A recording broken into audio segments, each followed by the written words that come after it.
ఎన్టీఆర్, కృష్ణ, రజనీకాంత్, కమల్ హాసన్, అమితాబ్ బచ్చన్ మొదలు ఈనాటి తరంతో పాటు ఇప్పటి కృష్ణ గోదావరి పుష్కరాల వరకు ఆయన చేసిన మ్యాజిక్ అంతా ఇంత కాదు. కంప్యూటర్ వాడకం లేని ఆ రోజుల్లోనే స్పెషల్ ఎఫెక్ట్స్తో కొత్త ప్రయోగాలకు తెరతీశారు ఏక్నాథ్.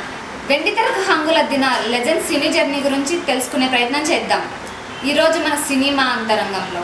ఏక్నాథ్ గారు, మీ స్వస్థలం మరియు మీ కుటుంబ నేపథ్యం గురించి చెప్పగలరా? స్వగ్రామం బందర్ అంటారు, మచిలీపట్నం, కృష్ణా జిల్లా.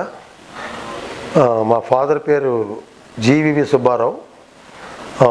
ఆయన ఫిలిం రంగంలో ఆర్ట్ డైరెక్టర్గా ఉండేవారు.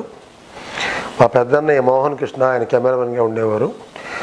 ఆ కారణం వల్ల అసలు మేము మా ఫ్యామిలీ 55 సంవత్సరాల కిందట మద్రాసు వెళ్ళిపోవడం జరిగింది.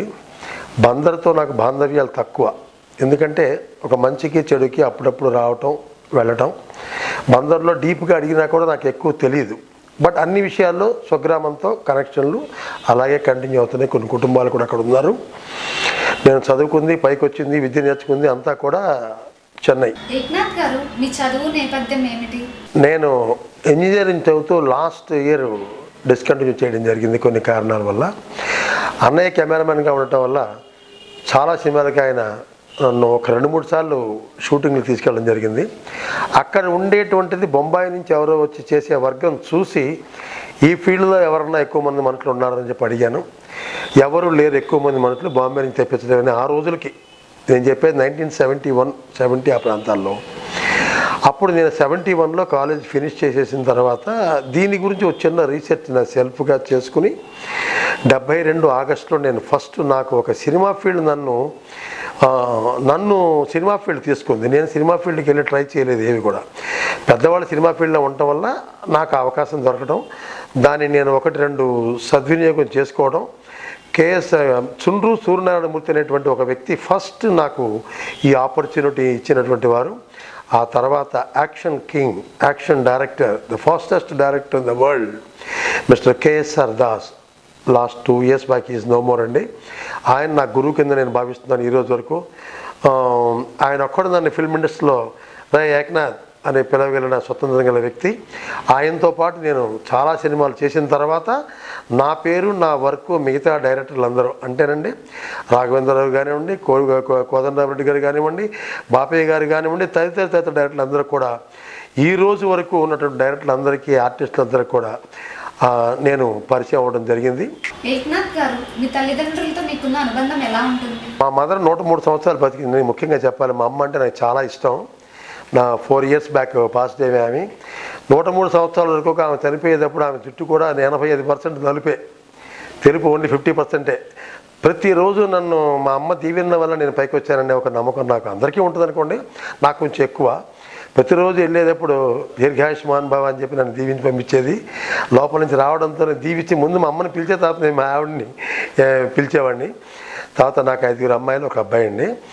సో అమ్మాయిలు అనేటువంటి వాళ్ళు పెళ్ళిళ్ళు అయిపోగానే బయటికి వెళ్ళిపోతారు. అబ్బాయి అంతా ఉండేవాడు కాబట్టి ఈ చదువులు చదివిన తర్వాత ఏం కావాలో చదవడం జరిగిందండి. ఈ ఉద్యోగాలు అవి నాకు ఇష్టం లేక నా ప్రొఫెషన్లో నేను ఎలా అగ్రగణ్యుడు అయ్యానో అదేలాగా ఆ యొక్క ప్రొఫెషన్ ఏ తండ్రి అయినా కొడుక్కి అది ఇవ్వాలని చెప్పి ఆశపడతాడు. అదేవిధంగా నేను ఆశపడి నాకు ఇంకొక వర్గం కూడా తోడయింది. సో మా బాబు పేరు ఆనంద్ అండి, ఆనంద్ ఏక్నాథ్ అంటారు. వాడి సినిమాలు కూడా స్టార్టింగ్ వర్క్ చేసుకుంటూ కొత్తగా యాడ్ అయిన స్పోర్ట్స్, భారతదేశంలో ఉండేటువంటి అన్ని క్రీడా రంగాలకి ఒక స్పెషల్ ఎఫెక్ట్స్ కూడా నాకు రావడం జరిగిందండి. ఒక్కడనే అన్నీ చేయడం చాలా కష్టం కాబట్టి నేను నేర్పిన విద్య వాడు సద్వినియోగం చేస్తూ ఆ క్రీడారంగం యొక్క సమాచారం అంతా కూడా మా అబ్బాయి ఆనంద్ ఏక్నాథ్ చూసుకుంటున్నారండి. ఏక్నాథ్ గారు, తెలుగు సినీ పరిశ్రమలో మీ ప్రస్థానం ఎలా మొదలైంది? మీ అనుభవాల గురించి మాతో చెప్పగలరా? ఆ రోజుల్లో దాసనారాయణరావు గారు సర్దార్ పాపరాయుడు అనే సినిమా చాలా పాపులర్, అది చూడడం వాళ్ళు ఎవరు ఉండరు. ఆ సర్దార్ పాపరాయుడు సినిమాలో రామారావు గారితో పనిచేసే అవకాశం నాకు కల్పించినటువంటి వ్యక్తి. ఫస్ట్ కొంచెం వర్క్ అనేటువంటిది నాకు చెప్పారు. లాస్ట్ క్లైమాక్స్లో ఆయన షూట్ చేయడం, దానికి బ్లడ్ రావడం, అప్పట్లో అవి చాలా కష్టమైన పనులుగా ఉండేవి.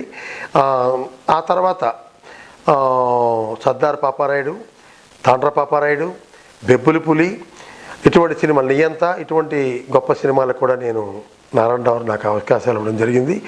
ఆ తర్వాత పంచిలో నాకు రాఘవేంద్రరావు గారు, అడవి రాముడు, వేటగాడు, కొండమిడి సింహం, జస్టిస్ చౌదరి, మిగతా తదితర హిట్ చిత్రాలని మే చంద్రకాంత్ వరకు కూడా రామారావు గారితో పనిచేసే అవకాశాలు నాకు కలిగినాయి. 83లో చిరంజీవి గారితో, మెగాస్టార్ చిరంజీవి గారితో ఖైదీ. ఆ తర్వాత ఆయన సిరీస్ మొత్తం కూడా దగ్గర దగ్గర 60 సినిమాలు. మొన్న బర్త్డే 60వ బర్త్డే వరకు కూడా ప్రతి సినిమా కూడా మెగాస్టార్ గారితో నా యొక్క ప్రమేయం ఉన్నదే. అది నేను చాలా గర్వంగా ఇదవుతున్నాను. చాలా క్లోజ్గా ఉండేవారు. అన్ని సినిమాల్లో, ఆయన సినిమాల్లో యాక్షన్ ఎక్కువ ఉండేది. అంతకుముందు తీసుకుంటే యాక్షన్ హీరో కృష్ణ గారుగా ఉండేవారు కాబట్టి ఆయనతో కూడా 70 సినిమాల పైన నేను వర్క్ చేయడం జరిగింది. కృష్ణ గారు నేను లేనిదే, నిజానికి చెప్పాలంటే నేను లేనిదే కొన్ని డేంజర్ పనులు ఆయన చేసేవారు కాదు. ఏకనాథ్ ఉన్నాడా ఈ వర్క్కి, ఆయన సేఫ్టీ పర్సన్ అని చెప్పేసి నాకు ఒక పేరు కూడా ఉండేది. మిగతా ఉండేటువంటి హీరోలు అందరితో, శోభన్ బాబు గారు ఎక్కువ లవ్ స్టోరీలు ఎక్కువ కాబట్టి ఆయనతో నాకు 2 సినిమాలు చేసే అవకాశం కలిగింది. మురళీమోహన్ గారు, చంద్రమోహన్ గారు, వీళ్ళందరితో మొత్తం ఉన్న అందరి హీరోలతో ఈ రోజు వరకు నేను చేసే అవకాశం, అన్ని భాషల్లో ఉండే అందరి హీరోలతో కూడా చేసే, అమితాబ్ బచ్చన్ గారితో సహా, రాజ్కుమార్ గారితో సహా, మోహన్ లాల్, మమ్టీ గారితో సహా అందరితో చేసే అవకాశం, అదృష్టం భగవంతుడు నాకు ఇచ్చాడండి. గోదావరి పుష్కరాలు చాలా అద్భుతంగా జరిగాయి. అందులో మీ పాత్ర ఏమిటి?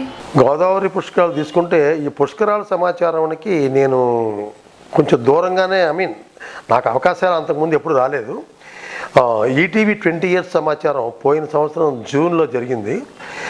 అప్పుడు మురళీమోహన్ గారు అక్కడికి వచ్చారు. మురళీమోహన్ గారికి మాకు ఒక 35-40 సంవత్సరాలుగా అనుబంధాలు ఉన్నాయి సినీ ఫీల్డ్లో యాజ్ అ టెక్నీషియన్గా. దీని మీద నన్ను ఆయన పిలిచి, ఏకనాథ్ చాలా బాగున్నాయి కొత్త రకమైన ఎఫెక్ట్లు అని చెప్పేసి గోదావరి పుష్కరాలు కూడా నువ్వు చేయాలని చెప్పేసి నన్ను అనడం జరిగిందండి. ఇమీడియట్గా ఆయన రాజమండ్రి నన్ను పిలిపించారు. అప్పటికి పుష్కరాలకి 20 డేస్ టైం ఉంది. అధికారులతో అంతా మాట్లాడి ఆ ప్లేస్ అంతా నాకు దగ్గరుండి మనుషులను పంపించి చూపించి ఇమీడియట్గా సీఎం గారితో చెప్పి అవకాశం నాకు కల్పించారు. ఆ అవకాశం కల్పించినందుకు బ్రహ్మాండమైన పేరు. అసలు రామ్దేవ్ బాబా గారు తదితరులు, భారతదేశంలో ఉండే వివిఐపీలు అందరూ కూడా కూర్చొని మంత్రముగ్ధులయ్యేంత లెవెల్కి నేను నా యొక్క సహకారాన్ని, నా యొక్క పనితనాన్ని నేను చూపించడం జరిగిందండి. సీఎం గారు నా యొక్క పనితనాన్ని చూసేటువంటి అవకాశం ఆ ఒక సందర్భంలోనే జరిగింది.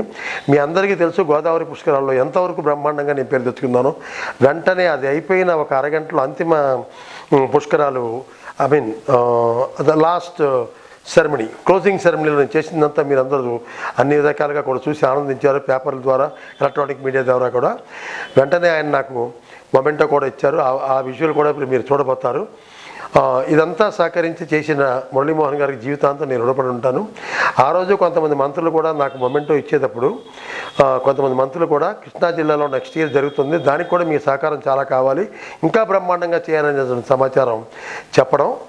అదేలాగా మొన్న మురళీమోహన్ గారు మళ్ళీ ఒక నెల ముందే దేవినేని నెహ్రూ గారు అక్కడ కాన్స్టిట్యూషన్ మినిస్టర్ గారమ్మా, నేను రాజమండ్రి వరకు నేను చూసుకున్నాను, నేను అక్కడికి వచ్చి నేను వాళ్ళకి రికమెండ్ చేస్తాను, నువ్వే చేయాలి అని చెప్పేసి నేను ఉమా గారికి రికమెండ్ చేయడం, నేను వెళ్ళి ఉమా గారిని కలుసుకోవడం, మినిస్టర్ గారు దానికి కావాల్సినటువంటి అధికారులు, స్పెషల్ ఆఫీసర్గా వాళ్ళందరికీ ఫోన్ చేసి నన్ను వాళ్ళ దగ్గరికి పంపించి ఆ ఏర్పాట్లన్నీ కూడా వాళ్ళు బ్రహ్మాండంగా సహకరించి కృష్ణ పుష్కరాలు చేసే అవకాశం కూడా కలిగిందండి.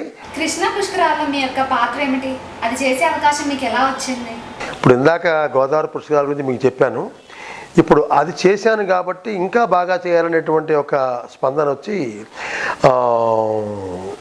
బోయపాటి శ్రీను గారు, డైరెక్టర్ గారు, నేను సీఎం గారితో ఒక మీటింగ్ అది ఏర్పాటు చేసుకుని సీఎం గారికి మేము చేయబోయేటువంటి సమాచారం గురించి ఆయనకు వివరించి, గోదావరి కృష్ణ అనుసంధానం మీరు మొన్న చూశారు కదా ఓపెనింగ్ సెరమనీ రోజుని, అది నా కాన్సెప్ట్ని మేమందరం కూడా కలిపి టీముగా మినిస్టర్ గారికి చెప్పడం, సీఎం గారికి చెప్పడం జరిగిందండి.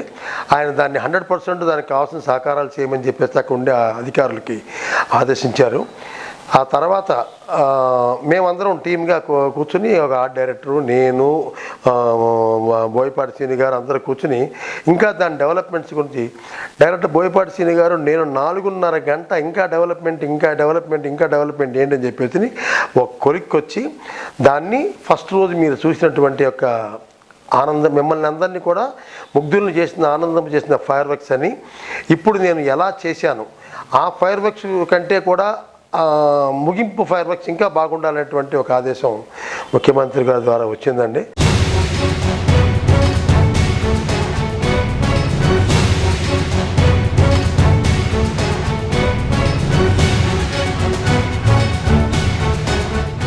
కృష్ణ పుష్కరాలు ముగింపు ఉత్సవాల్లో విజువల్ ఎఫెక్ట్స్కి చాలా పేరు వచ్చింది కదా, దాని గురించి మా ప్రేక్షకులు చెప్పగలరా? ఈ కృష్ణ పుష్కరాలు గోదావరి కన్నా బాగా చేయాలని చెప్పి అనుకోవటం వల్ల దీనికి డిజైనింగ్ కానివ్వండి, దీనికోసం కొన్ని ఆలోచనలు కానివ్వండి, కొన్ని మెటీరియల్ తెప్పించి ప్రొక్యూర్ చేయడం కానివ్వండి, ఇవన్నీ కూడా కొంచెం షార్ట్ టైంలోనే చేయాల్సిన ఇది ఏర్పడింది. ఎందుకంటే ఆఖరి టైంలో మనకు కొంచెం ఇవన్నీ ఫలానా చేయాలని చెప్పి నిర్ణయించడంతో తయారు చేసే అవకాశాలు కొంచెం టైట్గానే ఉండింది పొజిషను. అప్పటికి దానికి కావాల్సినటువంటి రంగులు కానివ్వండి, దానికి కావాల్సిన వెలుగులు కానివ్వండి, దానికి కావాల్సిన సైజులు కానివ్వండి, సాధారణంగా ఈ బాణాసంచా అనేటువంటిది భూమి మీదే చేస్తూ ఉంటారు. వాటర్ మీద చేయడం అనేటువంటిది చాలా కష్టం. ఎందుకంటే ఏ వస్తువు కావాలన్నా మళ్ళీ మనం అన్నింటినీ ఒకేసారి సమకూర్చుకోవడం కష్టం. కాబట్టి అంతంత పెద్ద సైజుకి బోట్లు కూడా జాయిన్ చేసి ఎంత కష్టపడ్డామో, దానికి ఎంతమంది సహకారణ కావాల్సి వచ్చిందో, బయట వర్కర్స్ కూడా ఒక 30-40 మంది, మా యొక్క అసిస్టెంట్లు ఒక 40-50 మంది, ఎంతమంది సహకారం అంటే టోటల్గా ఒక 100 మంది పనిచేస్తే కానీ one of the biggest event. 100 మంది పనిచేస్తే కానీ ఈ కార్యక్రమం పూర్తి అవ్వలేదు. 4-6 పడవలను కలిపి ఒకదానికి ఫ్రేమింగ్ చేయించి దాని మీద ఇవన్నీ పెట్టించి ఇప్పుడు ప్రతిదీ కూడా స్టాండ్లు కొట్టాలి, దాని మీద పైప్స్ పెట్టాలి, ఏ సైజుకి ఏ పైపుకి ఎప్పుడు ఎలా టెక్నాలజీలో ముందు వెనక వెళ్ళాలి, ఎంత హైట్ నుంచి డిజైన్ ఏర్పడాలి, ఇవన్నిటినీ క్యాల్కులేషన్ మన పేపర్ వర్క్ చేసుకోవాలండి. ఇప్పుడు సాధారణంగా ఒక ఎఫెక్ట్ కావాలంటే ఒక స్విచ్ మనం చేత్తో వేయచ్చు, అదే కొన్ని వందల ఎఫెక్ట్లు కావాలంటే మనం చేత్తో వేయలేం. కాబట్టి దానికి కంప్యూటర్ సంబంధించినటువంటి ప్రోగ్రామర్స్, దానికి సంబంధించిన టెక్నాలజీ, ప్రపంచంలోనే నెంబర్ 1గా ఉండేటువంటి ఒక ముఖ్యమైన టెక్నాలజీని నేను అందుబాటులో పెట్టుకున్నానండి. అంటే అందరూ పెట్టుకోవచ్చు, చాలా ఎక్స్పెన్సివ్ టెక్నాలజీని నేను పెట్టుకుని ఆ సాఫ్ట్వేర్ ద్వారానే ఇది మనం సక్సెస్ చేయగలిగేటువంటి ఒక అవకాశం మాకు కలిగింది. భారతదేశం మొత్తంలోకి ఆ యొక్క ఎక్విప్మెంట్ ఈ రోజు వరకు మా ఒక్కళ్ళ దగ్గరే ఉందండి. అది లేనప్పుడు చేత్తో ఆపరేషన్ చేసినప్పుడు మనం దాని యొక్క టైమింగ్ కానివ్వండి, దాని యొక్క అందం కానివ్వండి, కొంచెం మార్పులు ఉంటాయి. సో ఆ యొక్క ఆయుధ సహకారంతో, ఇంతమంది సహకారంతో, తర్వాత ఈ బోట్లు అనేటువంటిది నీళ్ళలోకి వస్తాయి అంటారే కానీ సమయానికి రావు. అధికారుల యొక్క పవర్ అంటూ లేనిదే ఎంత మనం డబ్బులు ఇచ్చినా అవన్నీ కుదిరే పనులు కాదు. సో అధికారులు అందరూ దేవాదాయ శాఖ మొదలుకోండి, మన దేవాదాయ శాఖలో కమిషనర్ గారు, అనురాధాదేవి గారు, ప్రసాద్ గారు, ఆజాద్ గారు, వీళ్ళందరూ కూడా దగ్గరుండి మాకు ఏకనాథ్ గారికి ఏమేం కావాలో అవన్నీ వెంటనే పంపించండి, లేకపోతే చాలా కష్టమైపోతుంది, డేట్స్ వచ్చేసినాయి, ఈ నీరు తక్కువ ఉంటుందో పంటలన్నీ ట్రావెలింగ్ కూడా చాలా కష్టమైపోయింది, మాకేమో టెన్షను, ఇమీడియట్గా చక్కటి ఒక చిన్న ఆల్టరేషన్ కూడా చేసేసి వాటి మీద ఇవన్నీ అమర్చి గాలివాటం, వెలాసిటీ, తర్వాత నీళ్ల ఉరవడి, నీళ్లలో ఏది షేక్ అయిపోతున్నప్పుడు దానికి కావాల్సిన కట్టుదిట్టాలు, ఇవన్నీ కూడా చేసుకుంటూ దగ్గర 8,000 నుంచి 10,000 వైరింగ్లు అండి మావి. అన్ని కనెక్షన్లు ఎక్కడ షార్ట్ అవ్వకుండా జాగ్రత్తగా చూసుకుని ఈ విధంగా గొప్ప అనుభూతి పొందేలాగా చేస్తూ అందరినీ అలరించేలాగా ఆకాశంలోంచి నక్షత్రాలన్నీ ఒక్కసారి రాలిపోయినట్టుగా ఆ లాస్ట్ సీన్లో మీరు చూస్తే చాలా గొప్పగా ఉంటుందండి. అదే ఎండ్ సీను. అంటే మహాహారతి అనేటువంటి దానికి చాలా పెద్ద మంటలు ఏర్పాటు చేసాం. హారతి అనేటువంటిది కొంత దూరం కనిపిస్తుందండి. మహాహారతి అనేటప్పటికీ ఆ మంట ఒక్కొక్కటి 30 అడుగుల మంటలు, ఆ మ్యూజిక్కి తగ్గట్టుగా ఆ మంటలు రావటం, దాంతోపాటు అందరు వివిఐపీల ముందు వచ్చినటువంటి ఎఫెక్ట్లు, దాని వెనకాల వచ్చిన ఎఫెక్ట్లు, డిఫరెంట్ హైట్స్లో వెళుతున్నటువంటి నక్షత్రాల యొక్క పోరాటాలు, ఇవన్నీ కలిపి ఒక్కసారి ఉండేటువంటి జనం ఒక 40-50 వేల మంది జనం మీద ఆకాశంలోంచి ఒక్కసారి దివికి దిగి వస్తున్నట్టుగా, అందరి మీద పడుతున్నట్టుగా ఒక ఫీలింగ్ ఉంటుందండి. కానీ అది 200 ఫీట్ పైనే మీకు అవాయిడ్ అయిపోతూ ఉంటుంది, అందరినీ మంత్రముగ్ధులు చేస్తుంది. ఆఖరికి ఎండ్లో ఒక షాట్ అంటూ మేము పెట్టుకున్నాం. ఆ షాట్ యొక్క ముఖ్యమైన ఏదేంటంటే, ఇప్పుడు ప్రతిదానికి ఒక ఎండ్ ఒకటి కావాలి. మనం భోజనానికి ఒక పెరుగన్నంతో మనం ఎండ్ చేస్తాం, ముందు ఎత్తగానే కూర చారో పప్పు చారో పోసుకోం. కాబట్టి ఒక ఎండ్ అంటూ క్లైమాక్స్ ఒక పెరుగన్నం మనం ఎలా తింటామో ఆ యొక్క సమాచారానికి ఒక ఎండ్ కావాలనుకుని ఒక గోల్డెన్ షేడ్లో, ఒక గోల్డెన్ డస్ట్, ఒక గోల్డెన్ విల్లో, ఒక గోల్డెన్ వెలుగు, గోల్డెన్ గొడుగు లాంటి దాంతో మనం ఒక ఎండ్ అంటూ ఇద్దామని చెప్పేసి ఒక ప్లానింగ్ చేసుకుని ఒక్కసారి ఒక 5-6 స్విచ్ల సమాచారంతో ఈ 4-5 డిజైన్లు గోల్డ్ జనాన్ని ఎంతో ఆకర్షణ చేసింది. ఈ విధమైనటువంటి ఒక ఎఫెక్ట్ నేను ఇవ్వడం అనేటువంటిది ఈ జీవితంలోనే ఫస్ట్ టైం ఈ పుష్కరాలకు ఇవ్వడం జరిగిందండి. అది ప్రతి చదువుకోని మనిషి కూడా ఆ బంగారపు తీగలు దారాల్లాగా జనం మీదకి అలా వచ్చి వెళ్తున్నట్టుగా ఉందని చెప్పేసి అని ఒక్కొక్కళ్ళు మాకు చెప్తా అంటే ఎంత గర్వపడ్డానో నేను. మా యొక్క వర్క్ని ఎంత ఆనందించారా బాణాసంచాకి ఎంత ఆదరింపు ఉందా అనేటువంటిది నేను చాలా గర్వంగా పొందానండి. కృష్ణా పుష్కరాల్లో అధికారులు మరియు సీఎం సహకారం మీకు ఎలా ఉండింది? ముఖ్యంగా మన రాష్ట్ర ముఖ్యమంత్రి వర్యులు శ్రీ నారా చంద్రబాబు నాయుడు గారు నా మీద నమ్మకం పెట్టుకుని ఎంత పెద్ద బాధ్యత, ఫైర్ వర్క్స్ బాధ్యత ఏకనాథ్ గారు గోదావరిలో చాలా బాగా చేశారు, వారికి యొక్క అవకాశం కల్పించండి ఆయన చెప్పడంతో, తదితరుల యొక్క సహకారంతో, అధికారులంటూ ప్రతి నిమిషానికి ప్రతి సెకండ్కి కూడా నాకు కావాల్సింది లేదనకుండా కూడా చాలా కష్టపడి ఎంత దూరంలో ఉన్నా కూడా తీసుకొచ్చి దేవాదాయ శాఖ వారికి, పోలీస్ డిపార్ట్మెంట్ వారికి, అధికారులు కలెక్టర్లందరికీ, సబ్ కలెక్టర్లందరికీ, రెవెన్యూ ఇన్స్పెక్టర్లందరికీ, మిగతా ఐపీఎస్ వాళ్ళకి, ఐఏఎస్ వాళ్ళందరికీ కూడా ముఖ్యంగా ముఖ్యమంత్రి గారు నాకు రాష్ట్రం తరపుని కల్పించిన ఈ పెద్ద సదవకాశాన్ని నేను చాలా బాగా చేశానని నమ్ముతూ ఆయన కల్పించినటువంటి అవకాశానికి ఎంతో నేను రుణపడి ఉంటాను. నేను thank you. Director Boyapati Seenu గారు మీకు ఎలాంటి సహకారం అందించారు? తమ్ముడు డైరెక్టర్ బోయపాటి సీను చాలా పెయిన్ తీసుకుని తన హారతి యొక్క డైరెక్షన్తో పాటు నాకు ఈ అవకాశాల్లో నా యొక్క వర్క్లో కూడా పాలు పంచుకుని ప్రతి అణు నిమిషం కూడా గురువుగారు ఇలా చేస్తే ఇంకా బాగుంటుంది, ఇలా చేస్తే బాగుంటుంది చెప్పేసి తన మనసులో ఉండేటువంటిది, తన దీంట్లో ఉండేటువంటి యొక్క అనుభవాలు, ఆ అవకాశాలు అప్పటికంటే ఇప్పుడు ఈ విధంగా మారద్దు, ఆ విధంగా మారద్దు అని చెప్పేసి ఒక అసోసియేషన్గా మేము చేసుకుని ఆ యొక్క విజయవంతం చేయడం అనేది కూడా జరిగిందండి. తర్వాత ఆర్ట్ డిపార్ట్మెంట్ వాళ్ళు ఆర్ట్ డైరెక్టర్ మిస్టర్ కట్టా సురేష్ బాబు యొక్క అవసరాలు, ఎందుకంటే ఒక ఫ్యాబ్రికేషన్ విషయంలో కానివ్వండి, ఇది ఇలా కావాలి అలా కావాలని చెప్పినప్పుడు తన యొక్క మనుషుల సహకారంతో నాకు కావాల్సిన ఏర్పాటు చేసేవ్వడం కూడా తన పాత్ర కూడా చాలా ముఖ్యమండి దీంట్లో. అదేలా బోట్లకి సహకరించిన అక్కడ ఉండేటువంటి ఒక ప్రెసిడెంటు సీతారామయ్య అని, అతను లేకపోతే కూడా నా వర్క్ చాలా ట్రబుల్ ఫీల్ అయ్యేది. రామోజీరావు గారు మరియు రామోజీ ఫిల్మ్ సిటీతో మీకున్న అనుబంధం ఏమిటి? రామోజీరావు గారితో నాకున్న అనుబంధం 2 మాటలు చెప్పాలి. నేను ఎంత చెప్పినా తక్కువే. అంత పెద్ద మనిషి నన్ను నమ్మి 2002లో పెద్ద కార్నివల్ చేశారండి. ఈ గ్రామీణ కళాకారులు వాళ్ళందరితో పాటు అందరినీ, భారతదేశంలో ఉండే వాళ్ళందరినీ పిలిపించారు. అప్పుడు ఫైర్ వర్క్స్ అనేటువంటిది ఆ రోజులకి కొంచెం ఇప్పుడున్నంత దానికంటే కూడా కొంచెం రేర్ అండి అప్పుడు. కానీ అది ఆయన ఫారిన్ అవన్నీ చూసిన తర్వాత అది చేస్తే బాగుంటుంది, మన ఎవరు ఫేమస్ అంటే అప్పుడు ఏకనాథ్ గారు అని చెప్పారు. దానికి నన్ను పిలిపించడం జరిగిందండి. బిఫోర్ డూయింగ్ దట్ ఆయన ఒక టెస్ట్ కూడా పెట్టారు. ఆ టెస్ట్లో చూసి ఇది యాజ్ ఇట్ ఈజ్గా 10 మాకు ఆ రోజున చేయాలని ఆయన రాత్రి 8 గంటలకు ఆ టెస్ట్ చూసి పాస్ చేసిన తర్వాత ఆయన అది 2003లో ఆ కార్నివల్ చాలా బ్రహ్మాండంగా చేసి ఆయన చేత గార్లెండ్ వేయించుకునేది అవకాశం నాకు కలిగింది. అక్కడి నుంచి ఆయన ఇంగ్లీష్ పిక్చరు, తర్వాత ఆకాశవీధిలో సినిమా, మిగతా సినిమాలకి ఆయన పిలిపించడం జరిగిందండి. బాపినేడు గారి ద్వారా నాకు చాలా సహకారాలు ఫిల్మ్ సిటీ ద్వారా జరిగినాయండి. అక్కడ ఉండేటువంటి stunt show consultancies and special effects consultancy, నిన్న కాక మొన్న మేము చేసినటువంటి జైల్ సెట్ గురించి కొన్ని అనుభవాలు, ఇవన్నీ కూడా రామోజీరావు గారు నాకు కల్పించినటువంటి అనుభవాలు.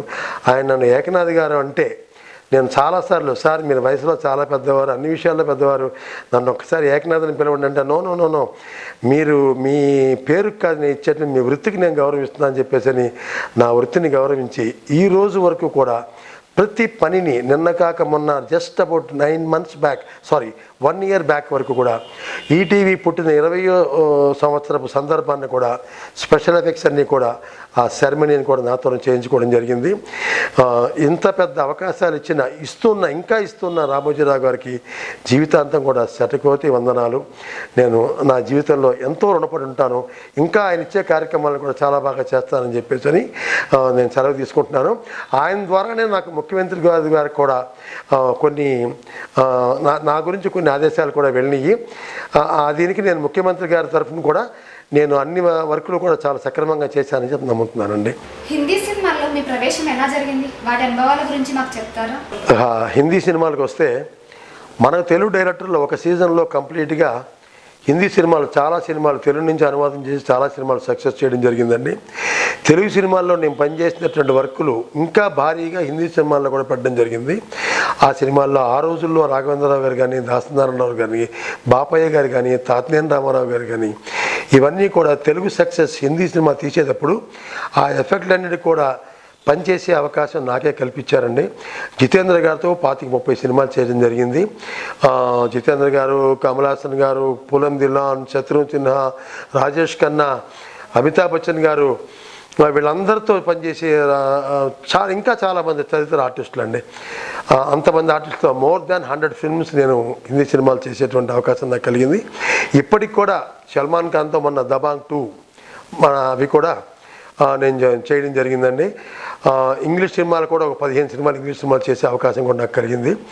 సో అన్ని భాషల్లో కన్నడ, మలయాళ, ఒరియా అన్ని సినిమాల్లో నేను చేసే అవకాశం కలిగింది. ఈ అవకాశాలు కల్పించిన తెలుగు ఫిలిం డైరెక్టర్లు, మిగతా డైరెక్టర్లు, భారతదేశంలో ఉన్న అగ్ర హీరోలు, డైరెక్టర్లు, వీళ్ళందరికీ కూడా నేను జీవితాంతం రుణపడి ఉంటాను.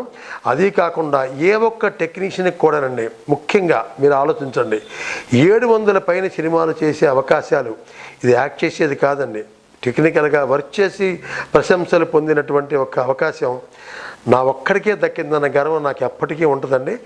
ఇంకా అవకాశాలు కలగాలని, దాన్ని సద్వినియోగం చేసుకోవాలని చెప్పేసి నేను ప్రార్థిస్తున్నాను దేవుణ్ణి. Thank you so much. ఇదండి ఇవాళ మన సినిమా అంతరంగం. వచ్చే వారం మరో సెలబ్రిటీతో మళ్ళీ కలుద్దాం. Bye. Like and subscribe Eagle Media Works.